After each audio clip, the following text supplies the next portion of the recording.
तो राम के लिए इस सनक और राम मंदिर को लेकर चल रहे इस उन्माद के बारे में आप क्या कहेंगे, जिसका अब उद्घाटन होने जा रहा है?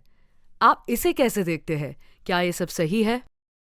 मुझे नहीं पता, मैं इन शब्दों का इस्तेमाल नहीं करूंगा। ये बहुत ही कठोर शब्द हैं, सनक, उन्माद, ये सब। क्योंकि 7-8 हजार साल बाद भी अगर कोई प्रेरणा बना हुआ है तो उनमें कोई बात तो जरूर होगी। एक या दो लोगों के लिए नहीं। For millions and millions of people, if someone has to be an inspiration after thousands of years, लाखों करोड़ों लोगों के लिए अगर कोई हजारों साल बाद भी प्रेरणा बना हुआ है तो कुछ तो जरूर होगा। अगर हम उसे नहीं देख पाते तो क्या तब आप कहेंगे कि ये सनक है, ये है, वो है। मैं इस पर आऊंगा। और वैसे भी अगर राम मंदिर की बात करें तो राम के जीवन में समस्याओं की भरमार थी और आज हजारों साल बाद भी वो जमीन विवाद में फंसे हुए हैं। उनका जमीनी विवाद हजारों साल बाद भी सेटल नहीं हुआ है। तो जो लोग उनसे प्रेम करते हैं इसे सेटल करना चाहते हैं और मुझे लगता है ये सेटल हो चुका है। सुप्रीम कोर्ट ने सेटल कर दिया है। तो अब वो वहां मंदिर बनाना चाहते हैं। ये भक्ति है। इसे उन्माद या सनक क्यों कहा जाना चाहिए? क्या ये, मैं एक और शब्द का इस्तेमाल करूंगी जो कि फिर आप कहेंगे कि कठोर है, ये विभाजनकारी नहीं है? विभाजनकारी क्यों है? क्योंकि ये दो समुदायों को अलग करता है। अच्छा, इसकी कहानी भयानक रही है, और भयानक से मेरा मतलब है खून भरी कहानी, हत्याओं की कहानी, दंगों की कहानी। पिछले 800 सालों में जो हुआ है वो इस धरती के किसी भी हिस्से में हुई अब तक की सबसे भयानक खून भरी कहानी है। यहूदियों के साथ जो एडोल्फ हिटलर ने किया, जो मूल अमेरिकियों के साथ उत्तरी अमेरिका में हुआ, जो कंबोडिया में हुआ, ये सब चीजें उसके सामने कुछ भी नहीं है जो इन 800 सालों में भारत में हुआ। और अगर आपको नहीं लगता कि यह खूनी कहानी है और उन लोगों में कोई पछतावा नहीं है जिन्होंने ये सब किया और बस लोग अपनी आस्था के लिए जमीन का एक छोटा सा टुकड़ा वापस चाह रहे हैं, तो ये विभाजनकारी है। क्यों ये विभाजनकारी है? मैं गौर कर रही हूं कि आप जमीन शब्द का इस्तेमाल कर रहे हैं, मंदिर का नहीं। क्या ये जानबूझकर है? ये जमीन ही है, लेकिन मंदिर भक्तों के दिलों से बनता है। वो भूमि बस एक जमीन ही है, पर लोगों के लिए पावन है क्योंकि वो उनका जन्म स्थान मानती है। और जाहिर है अब कोई सवाल ही नहीं बचा है कि वहां मंदिर था या नहीं। सिर्फ ये एक मंदिर नहीं, हजारों मंदिर ध्वस्त किए गए थे क्योंकि यही नीति थी कि इन्हें ध्वस्त किया जाए और भविष्य में भी किया जाएगा।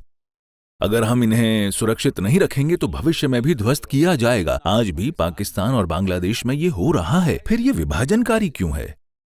क्यों हर कोई उस चीज से संतुष्ट नहीं हो सकता और अपनी चीजें कर सकता है जो कुछ भी वो मानता है? मैं बिना किसी मान्यता के रह सकता हूं, पर शायद लोगों को मानने के लिए कुछ चाहिए, इसलिए वो मानते हैं। लेकिन मैं ऐसा कैसे सोच सकता हूं कि जो मैं मानता हूं वो सही है, तुम्हारा गलत है, और तुम्हें सिर्फ इसलिए मर जाना चाहिए क्योंकि तुम वो मानते हो जो मैं नहीं मानता?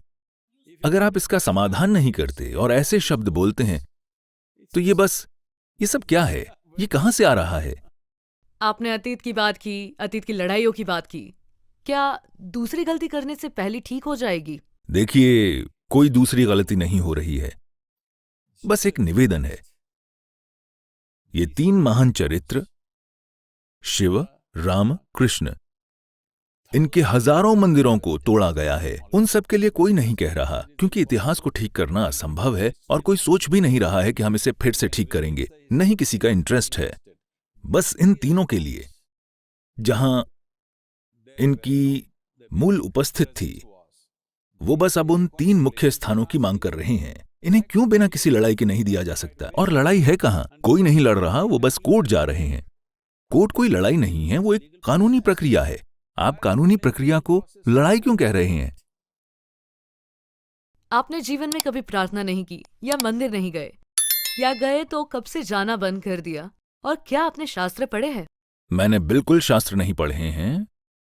मैं मंदिर जाने वाला व्यक्ति भी नहीं हूं। मैंने मंदिर बनाए हैं। हाँ बिल्कुल, बहुत ही सुंदर। लेकिन मैं वहां जाता नहीं हूं। अगर मैं मंदिर जाता हूं, अगर वहां, देखिए, हमारे मंदिर कोई प्रार्थना स्थल नहीं है। इसी चीज से लोग पूरी तरह से चूक गए हैं। उत्तरी भारत में शायद ये बिल्कुल खत्म हो चुका है। दक्षिण में अब भी निर्देश दिए जाते हैं। यहाँ निर्देश ये है कि अगर तमिलनाडु और कर्नाटक में आप मंदिर जाते हैं तो कोई आपसे ये नहीं कहता है कि भगवान से प्रार्थना करो या कुछ मांगो और ये वो। अगर आप वहां जाते हैं तो आप बस शांति से एक जगह बैठ जाएं, क्योंकि ये अलग अलग तरह की ऊर्जाएं हैं, अलग अलग तरह की प्राण प्रतिष्ठाएं हैं। आपके जीवन में कुछ विशेष आयामों को खोलने के लिए हर देवता की एक खास तरह से प्राण प्रतिष्ठा हुई है, तो आपको बस वहां बैठकर उसे आत्मसात करना है। उत्तरी भारत में भी वो आपसे केवल दर्शन करने के लिए कहते हैं, कुछ मांगने के लिए नहीं। दर्शन यानी क्योंकि वो एक ऊर्जा रूप है, तो आप उसके प्रभाव को अपने दिल और मन में ले लें। ये आपको रूपांतरित करेगा। क्योंकि वो एक ऊर्जा रूप है, भौतिक रूप बस एक ढांचा है। ये वहां है, देखने के लिए ये जरूरी है, पर जो ऊर्जा रूप है आपको उसे आत्मसात करना है।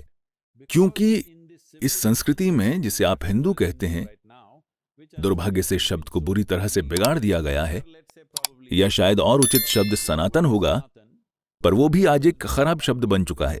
सनातन यानी शाश्वत।